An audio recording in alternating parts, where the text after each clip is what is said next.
네, 안녕하세요. 블로그 마케팅을 진행해 보도록 하겠습니다. 이번 강의를 맡게 된 저는 이종범이라고 하고요. 제 소개를 간단하게 하면요. 저는 다솔인이라는 SNS 마케팅 대행사를 운영하고 있습니다. 2010년에 창업을 했고요. 현재까지 계속 운영을 해오고 있습니다. 저는 총 4번의 창업의 경험을 가지고 있는데요. 2003년에 서울슈즈라는 인터넷 쇼핑몰을 창업한 경험을 가지고 있고요. 이후에 플랫텀이라는 스타트업 미디어를 공동 창업한 경험을 가지고 있습니다. 또 그 후에 드림쉐어링이라는 사회적 협동조합을 공동 창업한 경험을 가지고 있고요. 저는 이제 대학원 때부터 창업에 대한 이 학위를 취득을 했고요. 그리고 현재는 동국대학교 기술창업학과에서 박사과정을 밟고 있고, 그리고 겸임교수를 맡고 있습니다. 제가 주로 하는 업무는 SNS 마케팅 운영 대행을 하고 있고요. 페이스북이나 인스타그램이나 유튜브나 블로그 같이 이런 SNS를 기업에서 요청을 해주면 저희가 대신 운영을 해주는 그런 업무를 2010년부터 지금까지 계속 해오고 있습니다. 그리고 이런 스타트업이나 아니면 프리랜서 분들이나 아니면 이 소상공인 분들을 대상으로 SNS 마케팅 교육이나 워크숍, 멘토링, 컨설팅 등을 진행을 하고 있고요. 또한 대학생이나 또 예비 창업자분들, 초기 창업자분들을 대상으로 스타트업 창업 교육 또 멘토링을 진행하고 있습니다. 현재 저는 이제 창업에 관한 책을 집필 중에 있고요. 그리고 기업가 정신과 창업이라는 책을 집필한 경험, 공동 집필한 경험을 가지고 있고, 블로그 포스팅 이기는 전략, 블로그로 꿈을 이루는 법이라는 책을 2013년도에 출간을 한 경험을 가지고 있습니다. 보시다시피 저는 이제 블로그를 조금 더 기반을 둔 그런 회사를 운영하고 있는데, 이 제가 블로그를 처음 알게 된 건 2008년도였어요. 그래서 2008년도에 티스토리라는 블로그를 알게 돼서 티스토리 블로그를 운영을 했었고요. 정말 운이 좋게도 제가 운영하던 블로그가 인기가 굉장히 많아지면서 영향력을 갖게 됐고, 그 기업의 어떤 협찬이라든지 이런 걸 받으면서 블로그가 계속 이제 꾸준히 성장을 해 나갔었습니다. 제가 방송연예 블로그를 운영했었는데 뭐 제가 원하는 연예인 분들도 굉장히 많이 만나보게 되고, 제가 이제 이렇게 보고 싶었던 그런 PD 분들도 볼 수 있는 그런 어떤 재밌는 그런 삶을 살아가다가 이 블로그 마케팅 회사에서 연락이 와서 제가 같이 일을 하게 됐습니다. 그래서 그때가 첫 직장이고, 이 블로그를 통해서 제가 취업을 한 그런 사례인 거죠. 그 이후로 그 블로그 마케팅 회사에서 이제 맡았던 클라이언트들이 좀 우리가 알고 있는 대기업들을 많이 맡게 돼서 거기에서 어떻게 블로그를 운영하는지, 블로그 마케팅을 운영하는지 이런 거를 배워서 추후에 이제 창업을 하게 됩니다. 그래서 처음에는 블로그 마케팅 회사였어요. 그러다가 점점 이제 뭐 트위터라든지 페이스북이라든지 이런 게 활성화가 되고 하면서 하나씩 하나씩 추가를 하다 보니까 현재는 SNS 마케팅 대행사가 된 거죠. 그럼에도 불구하고 현재도 블로그에 대한 문의가 가장 많고요. 그리고 블로그를 메인으로 제가 또 이제 마케팅 대행을 진행을 하고 있습니다. 우리가 이제 블로그라고 하는데, 블로그란 무엇일까요? 블로그는 우리가 지금 뭐 파워블로거가 되자, 뭐 인플루언서가 되자 이런 거를 얘기하려는 게 아니죠.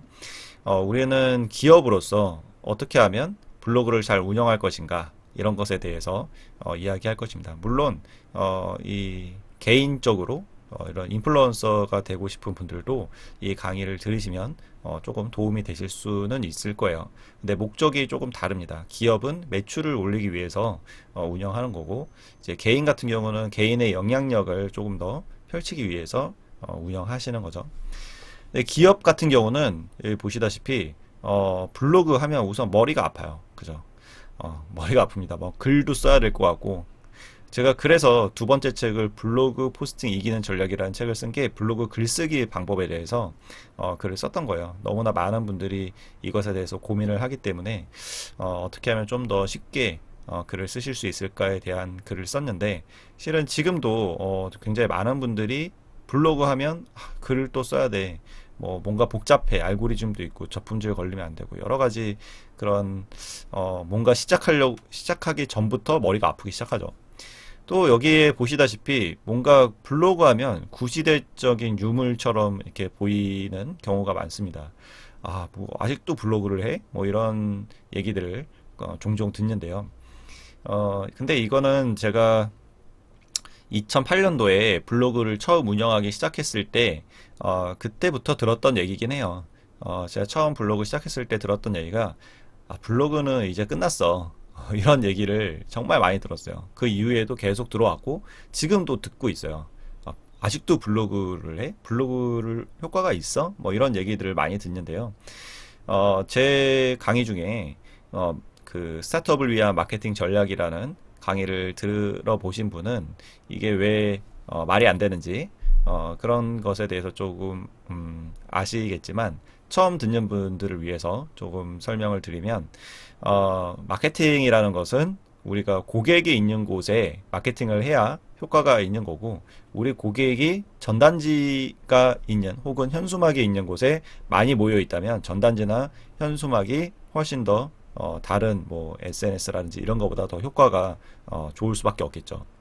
블로그도 마찬가지입니다. 우리가 고객이 들어오는 퍼널 구조를 어떻게 구성하냐에 따라서 달라지는데 블로그는 대부분 이제 거의 구매와 가장 밀접한 단계에서 검색에 대한 부분을 담당하고 있습니다. 그래서 블로그를 만약에 처음에 사람들이 인지를 한다거나 어떤 흥미를 가지게 만드는 단계에 이그 세워뒀다면 거기에 채널로 선정을 해놨다면 실은 거기에 대한 효과를 크게 보지 못할 가능성이 높겠죠.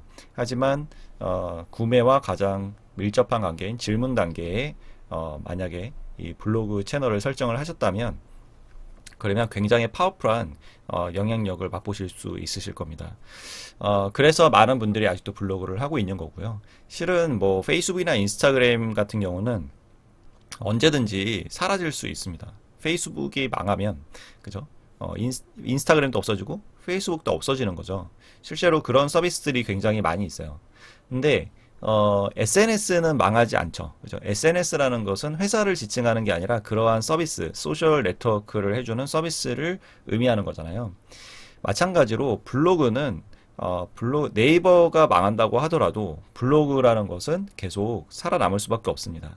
블로그라는 것이 SNS와 마찬가지로 그 어떠한 것을 이제 의미하는 그런 단어이기 때문에 네이버 블로그가 네이버가 망한다고 해도 네이버 블로그는 없어지겠지만 카카오의 티스토리는 계속 남아 있을 거고요. 해외 워드프레스는 계속 남아 있을 겁니다. 그래서 블로그는 굉장히 오래됐지만 지금도 영향력을 발휘하고 있는 내가 적재적소에만 잘 포지셔닝을 하면 그러면 이제 좋은 효과를 얻을 수 있는 그런 채널이라고 생각하면 좋을 것 같습니다. 또 블로그 하면 또 생각나는 게 바로 여기에 보이시는 이렇게 손을 내밀고 있는데 블로거지 뭐 이런 것들 많이 좀 이제 부정적인 생각들을 많이 가지시게 되죠. 실제로 블로거들이 그러한 스스로 무덤을 판 그런 사례들이 굉장히 많았죠. 그래서 세금을 포탈하고 이제 굉장히 많은 수익을 얻었음에도 불구하고 세금을 내지 않는 이런 일들이 발생하고 또 광고가 아닌 것처럼 올렸는데 실은 광고였고 이런 일들이 이제 뒷광고 요즘 유튜브에서 좀 많이 이슈가 되고 있는 뒷광고죠. 이런 일들이 지금도 많이 일어나고는 있어요. 그래도 다행인 건 이제 법적으로 공정위에서 광고를 한 것은 이렇게 제품을 협찬받았습니다. 아니면 이제 원고료를 지급받았습니다. 이런 문구를 밑에다가 꼭 써야만 합니다. 그걸 안 쓰면 굉장히 큰 벌금이 있어요. 그래서 요즘에는 이제 좀 정상적인 마케팅 대행사라면 무조건 클라이언트를 설득을 해서 그 문구를 꼭 답니다. 저희 같은 경우도 그 문구를 빼달라는 클라이언트 분들이 되게 많아요. 근데 그런 분들이랑은 일을 하지 않습니다. 저희가 같이 하기에는 리스크가 너무 크기 때문에 왜냐하면 그게 걸리면 이 클라이언트만 이제 벌금을 먹는 게 아니라 저희 에이전시도 같이 벌금형에 처해지기 때문에 그 벌금 액수가 우리가 집행했던 금액만큼만 되는 게 아니라 훨씬 더 많이 벌금이 나옵니다. 그래서 이런 것들 그리고 또 이제 광고라는 것을 광고라고 밝히는 게 당연한 거죠. 그래서 이 고객을 기만하고 속이는 게 아니라 정정당당하게 이제 광고했으면 광고를 했다라고 적어주는 게 이제 맞습니다. 그리고 이런 자신의 이제 영향력을 남용해서 이제 뭐 음식점에 가서 무전 취식을 하고 이제 뭐 나 블로거인데 뭐 이런 사례들이 많이 있었죠. 그래서 이제 블로거지라는 말들이 나는데 우리는 이제 그런 것들을 다룰 게 아니고요. 기업의 입장에서 떻게 하면 효율적으로 마케팅을 운영할 수 있을지 이런 부분에 대해서 이야기를 할 예정입니다.